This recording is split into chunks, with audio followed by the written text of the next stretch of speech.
Durante mucho tiempo se le consideró un bufón, una mezcla de farsa y poderío, un tirano sin importancia.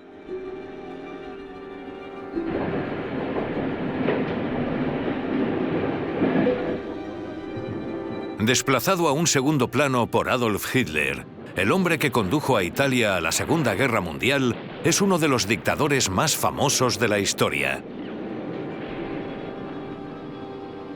Y uno de los más vilipendiados. Mussolini. El 29 de abril de 1945, la víspera del suicidio de Hitler, su cadáver se exponía en una plaza pública de la ciudad de Milán. Acababa de ser ejecutado por la resistencia italiana junto a su amante y varios responsables fascistas. Su cuerpo acabó mutilado y colgado boca abajo delante de la muchedumbre. Sin embargo, unos meses antes y en ese mismo lugar, Mussolini era ensalzado como un dios viviente.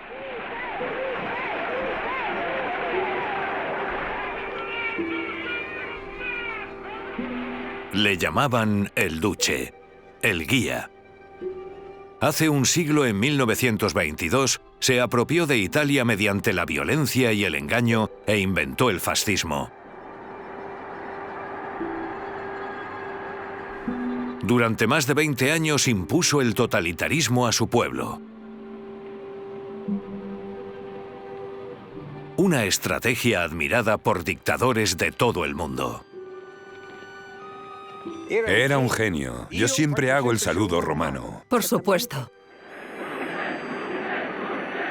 No era así, ni así, sino así, el saludo romano. Esos fueron unos años de mucho sufrimiento y dolor.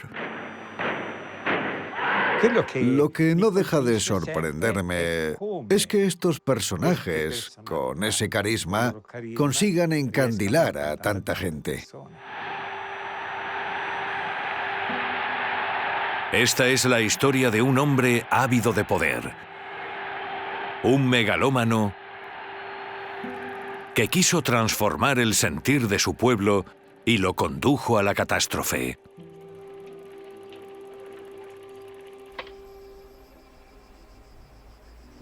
Mussolini, el primer fascista.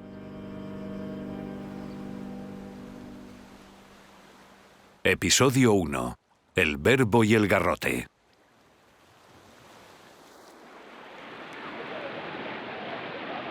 Esta trágica historia comienza en la década de 1920. En la bella Italia.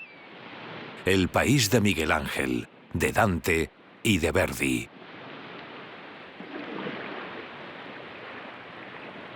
Una nación con un pasado glorioso, pero en crisis. El salario medio era 3 veces más bajo que el de los franceses y los británicos. Millones de italianos optaron por el exilio para huir de la pobreza. Ajustes de cuentas, asesinatos, disturbios. Después de la victoria en 1918 junto a Francia y Gran Bretaña, la guerra civil socava la democracia italiana. Por todas partes los campesinos se apropian de tierras sin cultivar. Los obreros inician huelgas y se enfrentan a sus patronos. Durante la guerra les prometieron reformas sociales que nunca se llevaron a cabo. En Italia, los sindicatos y partidos de izquierda deciden iniciar un pulso con la burguesía. Su adversario, este hombre con aires de dandy, Benito Mussolini. El encarnizado adversario de los huelguistas, el hombre que quiere cambiar el destino de Italia. Este profesor convertido en periodista acaba de crear un movimiento, el fascismo, en este palacio de Milán cedido por los industriales. Fascismo por fasces, en referencia a los emblemas de la Roma antigua. Adoptó el saludo romano y obligó a sus hombres a llevar uniforme, la camisa negra y a veces una calavera en el casco. Sus armas, estos garrotes llamados manganelo, que utilizaban para aterrorizar a la izquierda. Su divisa, mene frego. Me importa un bledo. Mussolini cuenta con 300.000 hombres y la calle les pertenece. Sustituyen a los huelguistas al volante de los tranvías y se encargan del mantenimiento de las calles. La mayoría son antiguos soldados que preconizan la violencia extrema. Todos sueñan con la revolución, pero una revolución de derechas que devuelva el orden al país y convierta a Italia en una potencia mundial. Por donde pasan dan rienda suelta al terror contra los rojos, como les llaman, durante sus cruentas incursiones punitivas. Quiero un hombre feroz que tenga la energía de reprimir y golpear sin vacilar, dice Mussolini. Estaba convencido de que aplastando a los marxistas se haría con el poder. Su ambición, gobernar Italia, solo. Cueste lo que cueste. Una ambición descomunal. Era capaz de aplastar a cualquiera. Era un hombre agresivo. El objetivo del fascismo es resolver las cosas con la violencia. Ese era el concepto. Teresa Bergalí. Su familia fue perseguida por los primeros fascistas. Mi padre me contó que le sacaron del bar de la cooperativa diciéndole: «Tenemos que hablar». Eran 3. 2 le sujetaban firmemente, mientras el tercero le pegaba. Le dejaron tirado en el suelo. Mussolini incorporó un suplicio: el aceite de ricino que les obligaba a beber. Debido al aceite de ricino, el pobre no consiguió retener sus heces y se lo hizo encima. Y como tenía que atravesar la plaza del pueblo, todo el mundo le vio. Eso era algo que no todos podían soportar. Mussolini conoce bien a la izquierda que tanto persigue. Antes de la guerra era de los suyos. Nació en este valle, en el pueblo de Predapio, en Romaña, una región socialista a 2 horas de Venecia. Una infancia dura, contaba él, con una madre maestra y muy piadosa, y un padre herrero, anarquista y fichado por la policía como peligroso. Como él, Benito Mussolini estuvo varias veces en la cárcel por agitación revolucionaria. Sobre todo en 1911, cuando Italia se lanzó a la conquista de Libia, multiplicando sus atropellos.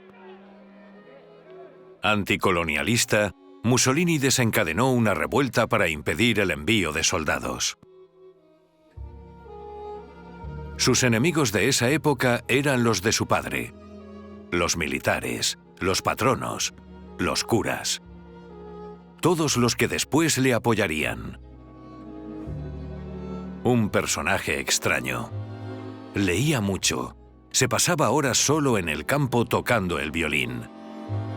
Una curiosa mezcla de fuerza y sensibilidad. Pero siempre acababa por prevalecer la brutalidad. Siendo adolescente, violó a una vecina y luego lo contó en un libro. Después se casó con una joven de su región, Rachele Guidi. Le pidió matrimonio a punta de pistola, amenazando con matarla a ella, a sus padres y a él mismo si le rechazaba. Teatral, impulsivo, fue herido en el frente en 1917 y el infierno de las trincheras le cambió la vida. Para él, los aliados no habían compensado los sacrificios de Italia. 600.000 muertos, 1 millón de heridos y una victoria mutilada, según una expresión de la época. Convertido en nacionalista, cree ciegamente en la violencia. La guerra es una prueba para el pueblo, dicen los fascistas. Este es su despacho. Dirige el periódico El Popolo de Italia, que creó en Milán con la ayuda de varios industriales. 3 años después de la Revolución Rusa de 1917, la patronal le considera como un escudo frente al comunismo. A cambio, Mussolini les presta sus hombres para reventar las huelgas y proteger sus bienes. Marta Badoni es la hija de un industrial miembro del partido fascista. Este es mi padre, con su sombrerito. Por supuesto que vivimos momentos violentos. Los obreros le expulsaron de su fábrica. Los rusos nos daban un miedo increíble. Así era Italia. Teníamos miedo de los rusos que comían niños. Creo que mi padre vio en Mussolini a un hombre que conseguiría restablecer el orden en una Italia caótica. En 1922, Italia está a punto de sucumbir al orden fascista. Y no será la monarquía parlamentaria la que se lo impida. En Roma, el rey Víctor Manuel, al que los italianos llamaban Pipetto por su corta estatura, teme por su corona. Es él quien nombra a los ministros y para salvar su puesto está dispuesto a negociar. Enfrente, una clase política alarmada por los fascistas, pero incapaz de unirse. Este es el ministro del momento, Luigi Facta, un reformista moderado. Tras meses de impotencia, desea oponerse a Mussolini, pero es en vano. En octubre de 1922, durante uno de esos momentos trágicos en los que la historia se acelera, Italia da un vuelco. La marcha sobre Roma. Un modelo de toma de poder para los aprendices de dictador. Sobre todo Hitler, quien después en Alemania no renuncia a su parte del pastel. En Nápoles, la gran ciudad del sur, 40.000 militantes fascistas han sido convocados al Congreso Nacional del partido. Mussolini, que un año antes había sido elegido diputado junto a una treintena de camisas negras, ha decidido forzar la historia y partir al asalto de Roma para tomar el control del país. Meses después, su entorno le empuja a jugarse el todo por el todo. Tras varias horas desfilando en Nápoles, en la Gran Plaza, Mussolini lanza un ultimátum. O nos dan el poder, o marcharemos sobre Roma. Una apuesta arriesgada. Si el gobierno despliega al ejército y decide abrir fuego, para él será el fin y la cárcel. Esa misma tarde parte hacia Milán para hacerse pasar por un hombre respetable. En Nápoles deja a sus militantes desatados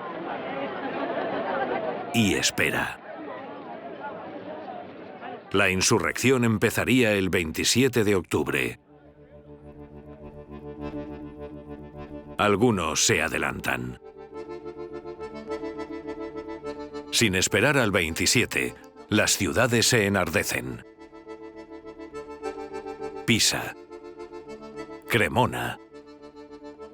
Mientras que en Milán, como si no pasara nada, Mussolini se ocupa de su periódico.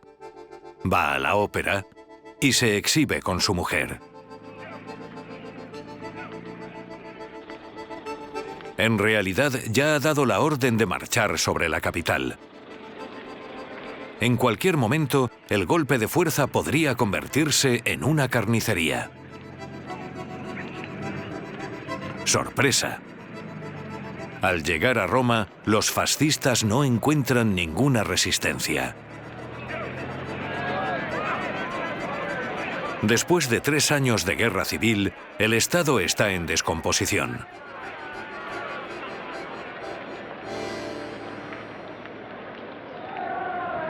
De hecho, todo depende del rey. El primer ministro Facta le ha pedido que proclame el estado de sitio y que despliegue al ejército. Pero ante el temor de verse arrastrado a la crisis y para evitar el caos, Víctor Manuel rechaza medir sus fuerzas. 5 días después del ultimátum, obliga a proponer a Mussolini puestos de ministros para él y 3 ayudantes. Es inútil. En Milán, el interesado rechaza ese miserable plato de lentejas ministerial, según su propia expresión. Todo el poder o el caos. Italia está a punto de estallar. La patronal se alinea oficialmente con Mussolini. Y el rey cede. Le propone convertirse en primer ministro. Esta es su llegada a Roma, el momento que lleva años esperando. Los militantes llegados desde Nápoles se unen al recibimiento. Con él, sus vidas pronto cambiarán. Con sombrero de copa, el joven facineroso de Predapio, el hombre de los linchamientos, mucho más sutil de lo que parece, es recibido por el rey y nombrado líder del gobierno. Si papá estuviera aquí, susurra Mussolini a su hermano. Su golpe de estado legal es un golpe maestro. Un milagro. Un sueño que podía hacerse realidad y que se hizo realidad. Enseguida vimos que las cosas estaban cambiando y que se estaba restaurando una especie de orden en Italia. El orden fascista, con sus golpes de fusta, sus bramidos, sus asesinatos, está en marcha. Y la bella Italia no podrá resistirse mucho tiempo.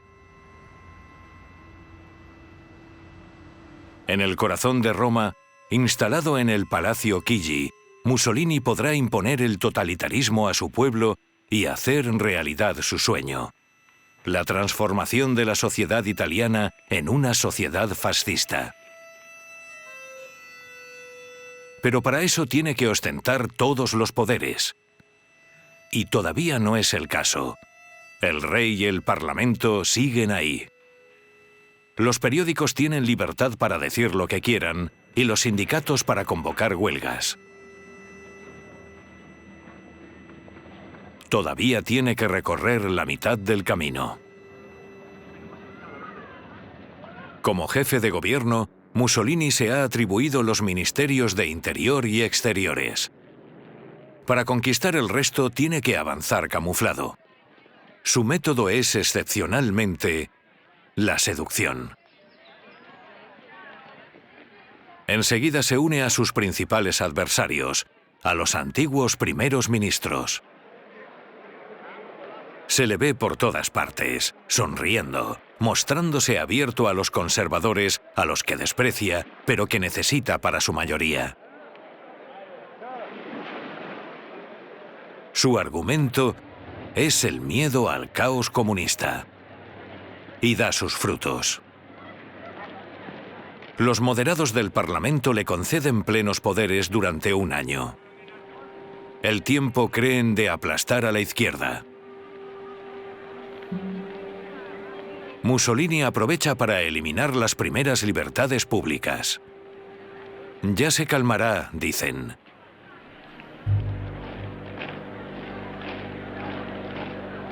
En 1923 modifica la ley electoral y consigue ganar las elecciones legislativas. Mussolini el Honorable.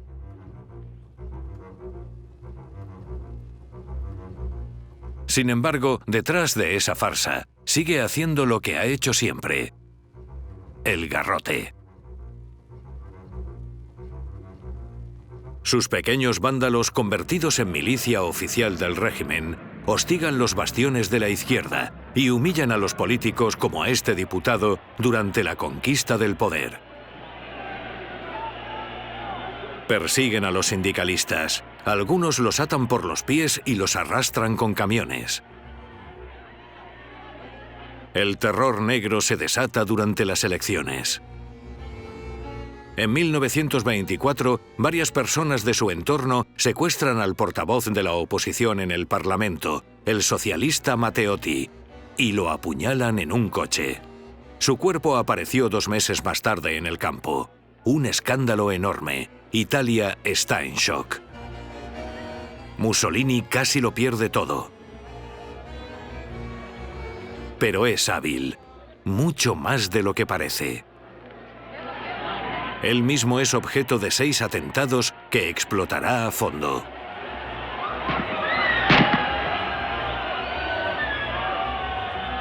La bala le rompe la nariz. Fíjense qué actuación. Italia está más amenazada que nunca, dice. Con el pretexto de defender al Estado, consigue que el Parlamento vote 3 leyes llamadas fascistísimes. Redactadas desde hace tiempo y rescatadas en el momento preciso, derogan definitivamente las libertades. Se acabaron los sindicatos, salvo el sindicato fascista oficial. Se acabaron los periódicos, salvo los afines. Un partido único, el suyo. Un parlamento que vota lo que él dice que vote y que no sirve de nada. En cuanto al rey, es un mero símbolo.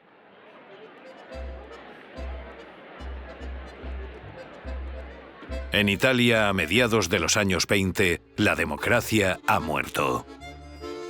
¡Viva el Duce!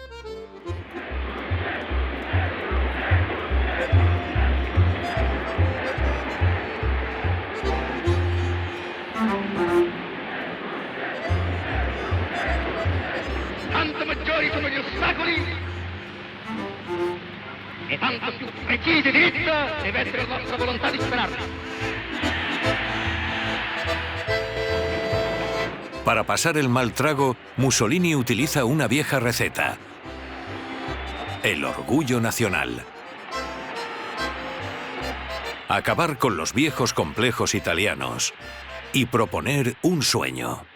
Questo secolo sarà il secolo della potenza italiana. Sarà il secolo durante il quale l'Italia tornerà per la terza volta ad essere direttrice della civiltà umana.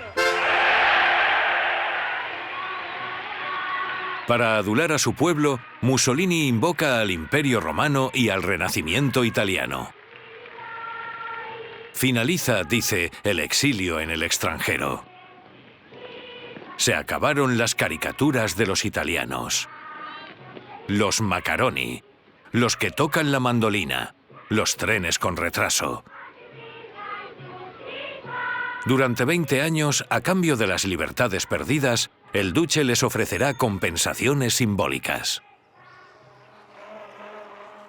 Creo que la idea de que alguien dijera: escuchad, somos buenos, fuertes, numerosos, somos los mejores, nos venía bien porque siempre nos habíamos sentido el último de la clase. È sulle rive del Mediterraneo che sono nate le grandi religioni, le grandi filosofie, la grande poesia e un impero. Sí, me siento descendiente del Imperio Romano, porque amaban a su país tanto como lo amo yo. E se domani la rivoluzione chiamerà, voi rispondete come un solo uomo. Para mí, era el soldado italiano porque quería la expansión de Italia. Tú no puedes acordarte, pero éramos un país muy pobre. En algunos lugares solo se comía polenta. Mussolini, el nuevo César. Uno de los primeros populistas, aunque el término no existiese todavía, que promete ante la mirada atónita de su pueblo poner fin a la decadencia. Gobierna a golpe de batallas. La batalla del cereal para la autosuficiencia alimentaria. La batalla a la monarquía por la soberanía nacional. En breve será la batalla por la raza. Para conseguir apoyos pone en marcha grandes obras civiles, como el saneamiento de las marismas pontinas, una región mítica al sur de Roma, inundada desde la antigüedad y no apta para el cultivo. Drenando el suelo, redistribuyendo las tierras y construyendo pueblos nuevos, el duce promete poner fin al exilio y un nuevo renacimiento italiano. Poco importa que los gobiernos anteriores hayan iniciado proyectos similares. Todos aplauden al superhombre.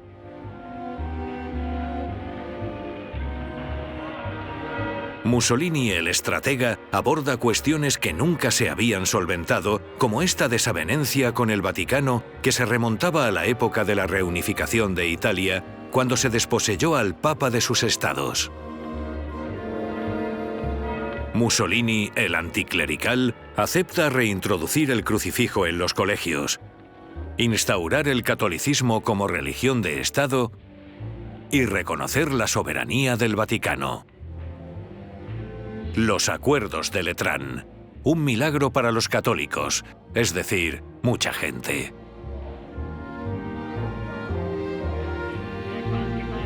Comprendió mucho antes que los demás el poder de la imagen, y desde ese momento las cámaras le acompañaban siempre.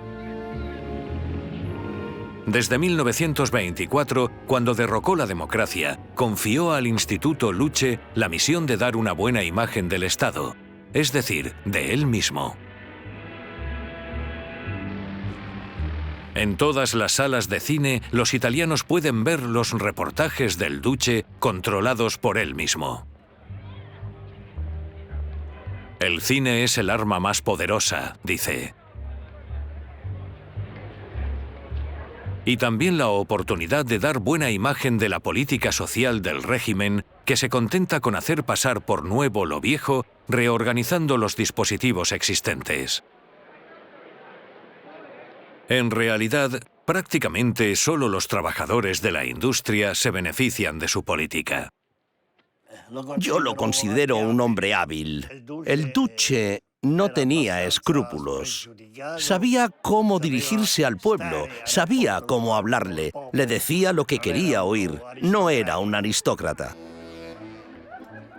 Y para fomentar la fiesta, crea el Ministerio de la Cultura Popular.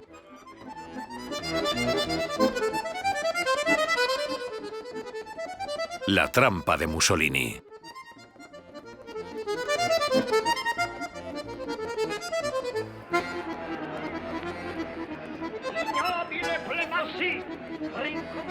Per noi fascisti il popolo non è un'astrazione della politica, ma è una realtà viva, concreta.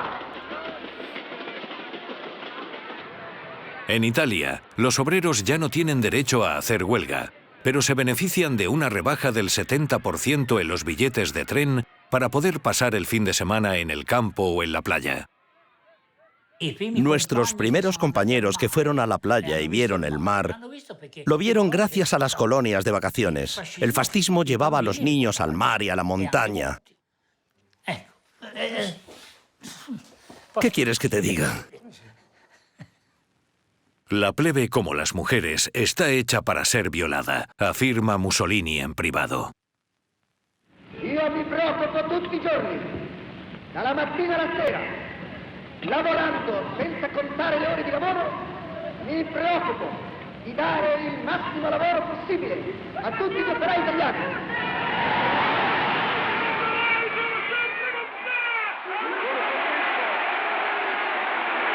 Amore, così anche per la pace bisogna essere almeno in due.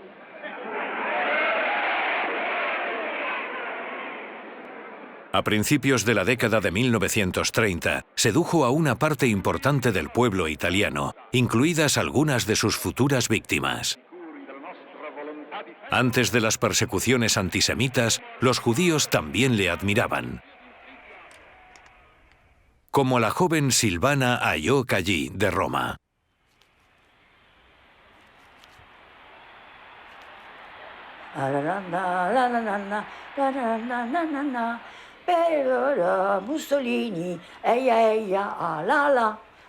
Yo también lo he cantado, de hecho era divertido. ¿Qué más queréis saber? Parece increíble después de 82 años, pero yo también fui presa del entusiasmo. Todos estábamos contentos. No tenía ni idea de qué hablaba. Evidentemente era fascinante porque era súper fuerte. Como todos los dictadores sabía hablar. Es así, era fuerte, era inevitable. È l'aratro che traccia il solco profondo, ma è la spada che lo difende.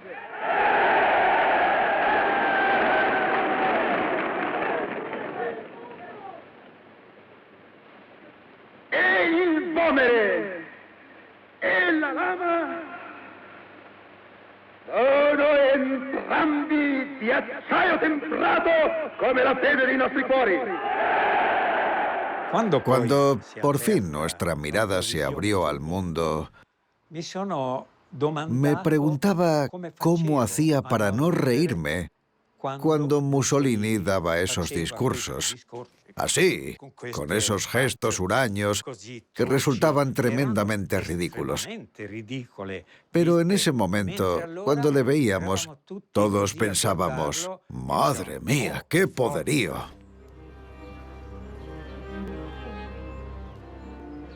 Mussolini, el espejo en el que se veían reflejados muchos italianos.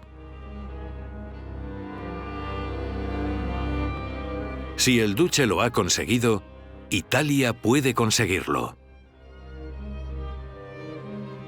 Vive en una de las villas más bonitas de Roma, la Villa Torlonia. Allí recibe a los personajes más importantes del momento, como Gandhi. Churchill le elogia. Si yo hubiese sido italiano, dijo en 1926, seguro que habría apoyado a Mussolini desde el principio. En este decorado de ensueño, el Duce sigue actuando ante las cámaras. Fue el primero en todo el mundo en mostrar a su familia. Sobre todo a su hija Eda, su potranca alocada, como la llamaba. Una de las primeras italianas en conducir un coche y llevar falda corta. No tardaría en casarse con un conde.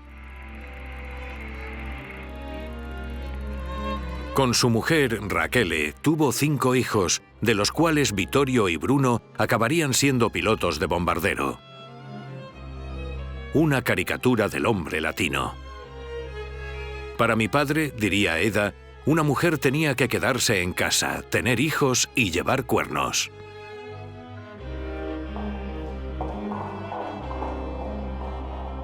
En realidad no oculta a sus amantes, sobre todo una importante burguesa veneciana, Margherita Sarfati, que compartió su vida con él durante 15 años.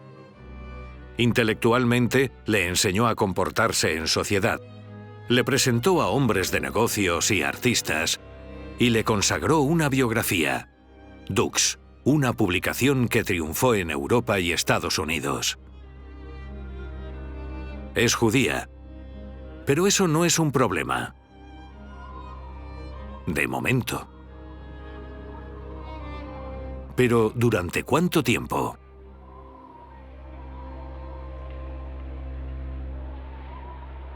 10 años después de su ascenso al poder, en realidad Mussolini se radicaliza cada vez más. Aletargados por la seducción del régimen, nadie lo ve, pero no es un tirano a la vieja usanza como los muchos que ha conocido Italia a lo largo de su historia, sino un dictador moderno, totalitario, que no se contenta con ejercer el poder.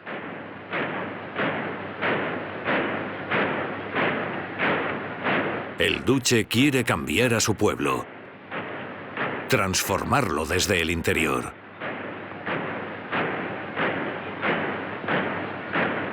He aquí el hombre nuevo de sus sueños. El hombre fascista que hace temblar el pavimento y blande el cuchillo. Un nuevo modelo para los italianos.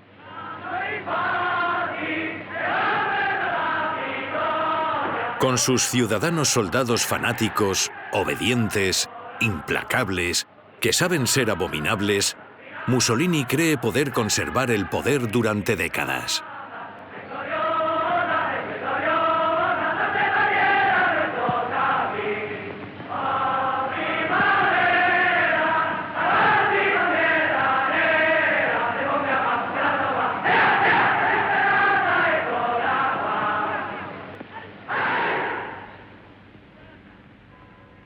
Decía creer, obedecer, combatir. Creer en lo que digo yo y lo que dice el partido. Obedecer cuando os lo ordeno, sin discutir. Y combatir porque os envío al combate. Más claro que eso es imposible. Ora io vi domando, desiderate degli onori, delle ricompense, la vita comoda. ¿Esiste per voi l'impossibile? Había un respeto. Yo pensaba, cuidado, no debemos criticar a Mussolini. El joven Piero Gandini tenía 10 años en esa época. Un nuevo hombre en ciernes. Como toda su generación, es miembro de los Balilla, las juventudes mussolinianas. El régimen les bombardea desde muy pequeños con la mitología y los valores de los guerreros.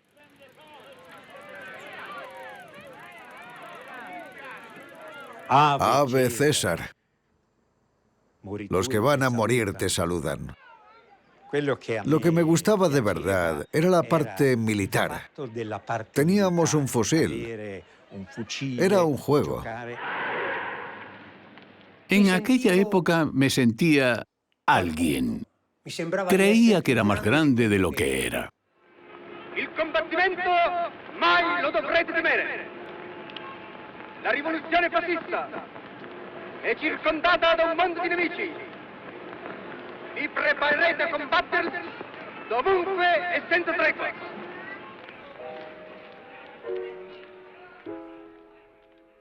Sus enemigos ya no solo son los socialistas y los comunistas como en los años 20, sino todos los que se salen de la norma, que piensan por sí mismos y se niegan a inclinarse delante del dictador.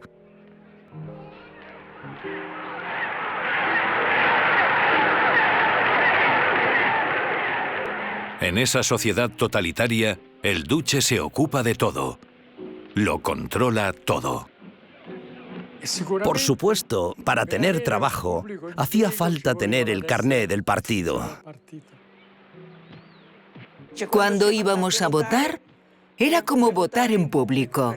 Nosotros estábamos abajo, ellos arriba, y veían lo que ponías en la papeleta. En todos los pueblos, el partido imbricado en la administración está dirigido por camisas negras. Vigilan a todas las familias. Decían, ese, el farmacéutico de la calle tal, es un adversario. Un subversivo. Hay que convertirlo o asustarle hasta el punto de que no siga con la propaganda. Darle una paliza para que le sirviese de lección. o estás con nosotros y haces lo que te digan que hagas, o tendrás problemas, como perder el trabajo, perder las ayudas. Mussolini daba miedo, eso es todo. Bastaba con decir, el fascismo es una vergüenza, para que alguien te enviara a prisión. Criticar al duce es atacar a Italia. Los disidentes son denunciados, detenidos, encarcelados. Como el filósofo Gramsci, uno de los fundadores del Partido Comunista Italiano, convertido en el icono de una generación de antifascistas.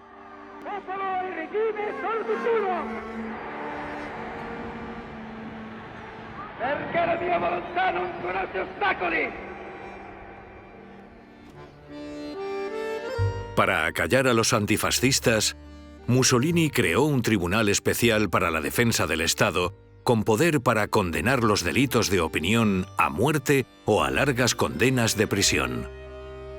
Como esta, cerca de Nápoles. Lo que querían los fascistas es que se quedaran ahí, tranquilos, callados, que les olvidaran.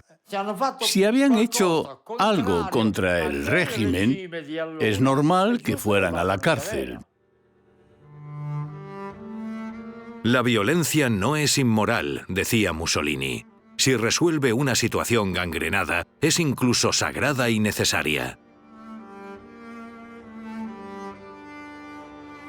La policía fascista envía 15.000 opositores sin juicio a Confinò, un nuevo sistema represivo mezcla de campo de concentración y residencia vigilada. Les encierran en barracones o en casas de pueblo, aislados, alejados de sus familias. Pasan años encarcelados y algunos acaban muriendo allí. Una represión menos terrible que la de la Alemania nazi, pero igualmente eficaz. Para sobrevivir, los italianos tienen que transigir con el régimen, disimular su opinión y aguantar. Mi madre, cuando enviaron a mi padre a la cárcel durante meses, con mi hermano recién nacido y yo, que tenía 5 años, ¿cómo pudo aguantar? ¿Qué sacrificio? La pobre, solo ella lo sabe. Hacíamos lo que podíamos, pasando desapercibidos, evitando su maldad, escondiéndonos, huyendo, ocultando a otras personas. Yo no estaba de acuerdo. Aunque todo el país estuviera acostumbrado a disimular y pretender que estaba de acuerdo con él, aplaudíamos. Pero en cuanto volvíamos a casa, nos reíamos de todo eso. Un tabú que pocos habían previsto y contra el cual no podían hacer nada.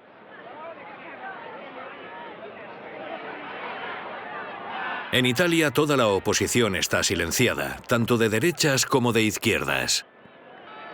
Los únicos que siguen expresándose son los que han elegido el exilio, sobre todo en Francia, que cuenta con 30.000 refugiados políticos entre el 1.000.000 de inmigrantes italianos.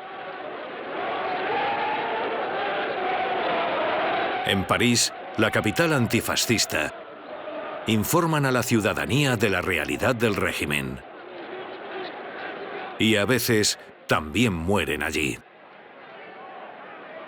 Mussolini no duda en liquidar a algunos de ellos, como los hermanos Rosselli, a manos de los militantes de la extrema derecha enmascarados. El mundo se indigna. Pero al duce le trae sin cuidado.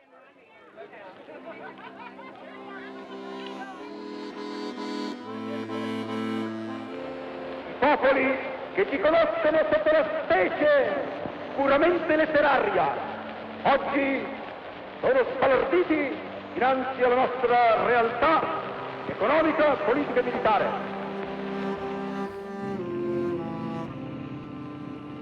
A partir de entonces, su régimen inspira a otros dictadores.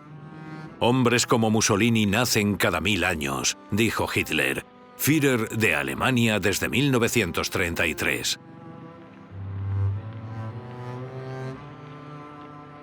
Mussolini ya ha superado la cincuentena. En su despacho del Palacio Venezia vive rodeado de aduladores, como el Gran Consejo del Fascismo, formado por sus camaradas del partido y del gobierno y que no le contradice.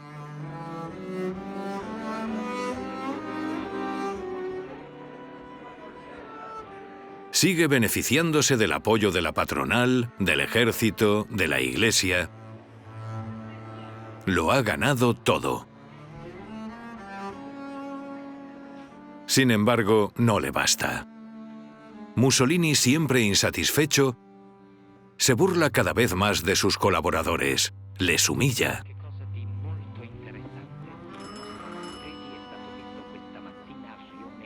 Adicto al sexo, ordena reformar la planta superior del palacio para recibir a sus amantes. Hasta una mujer diferente cada día, contó su secretario personal, seleccionadas a partir de las cartas que le envían desde toda Italia. La mayoría tiene derecho a un cuarto de hora y poco más.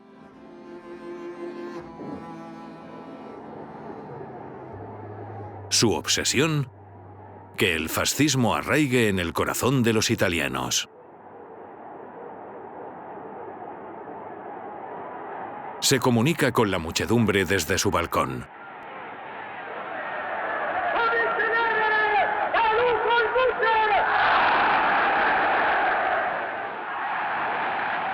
En 1935 pronuncia uno de sus discursos más importantes, la declaración de guerra al Imperio de Etiopía. El inicio de una guerra colonial que, según él, pondrá a prueba al nuevo hombre y renovará su régimen. Italiani, parti nel mondo, oltre i monti e oltre gli oceani. Ascoltate! O Etiopia! Abbiamo pazientato 40 anni! Ora basta! Etiopía. La guerra que muchos esperaban y con la que soñaba Mussolini desde hace tiempo.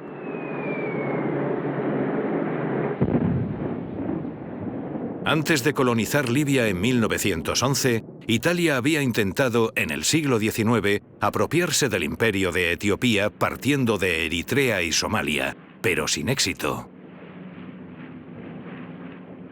Para el antiguo anticolonialista, Italia tiene derecho a su Plaza al Sol, como los demás.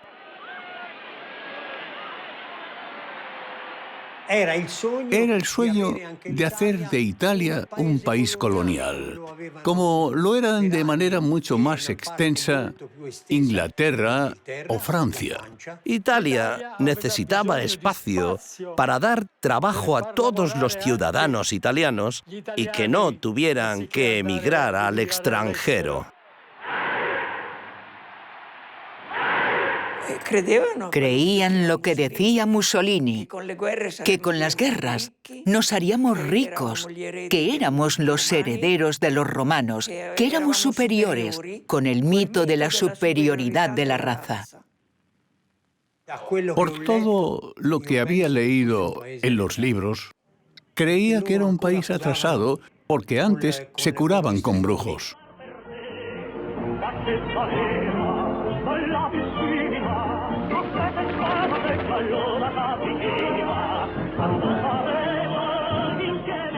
Librada en nombre del progreso, pero abiertamente racista, la comunidad internacional condena la guerra colonial de Mussolini.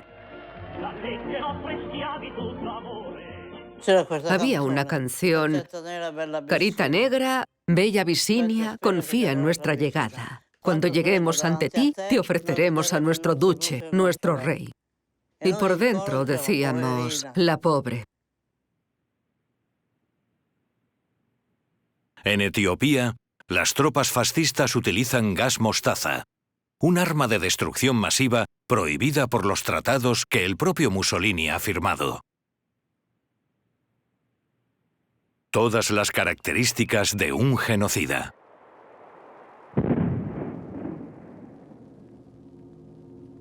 El duce ha dado carta blanca a sus tropas, incluidos sus propios hijos, Vittorio y Bruno, de 19 y 17 años. Estos pilotos de bombardero, presentados como el prototipo del nuevo hombre, rocían los pueblos con bombas incendiarias. Fue un trabajo muy divertido, escribió a su vuelta Vittorio en un libro.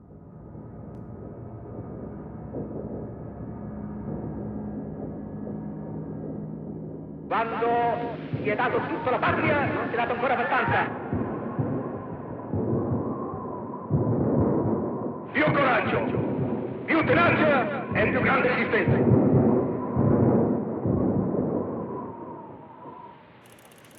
En ese momento, el joven Piero Gandini acompaña a sus padres a Etiopía.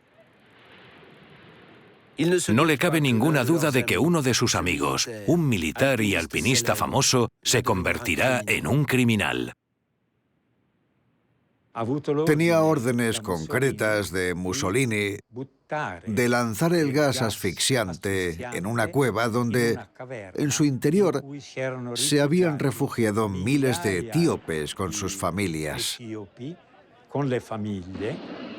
Las pocas personas que consiguieron salir del interior de la cueva fueron fusiladas.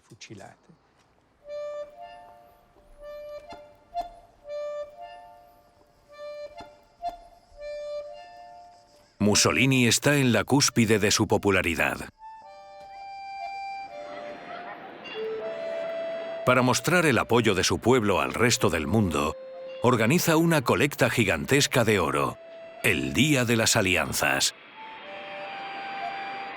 También el Día de la Fe.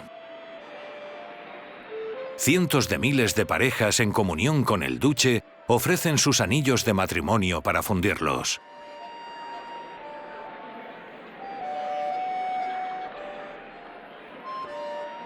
Dios y la historia hoy se llaman Mussolini, escribió un líder estudiantil. Sediento de reconocimiento, seguro de su destino, Mussolini no piensa detenerse ahí.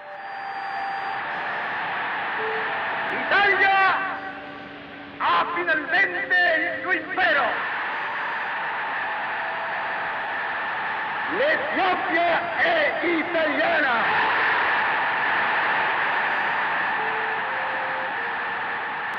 Sus aires de grandeza no tardarían en provocar su fin.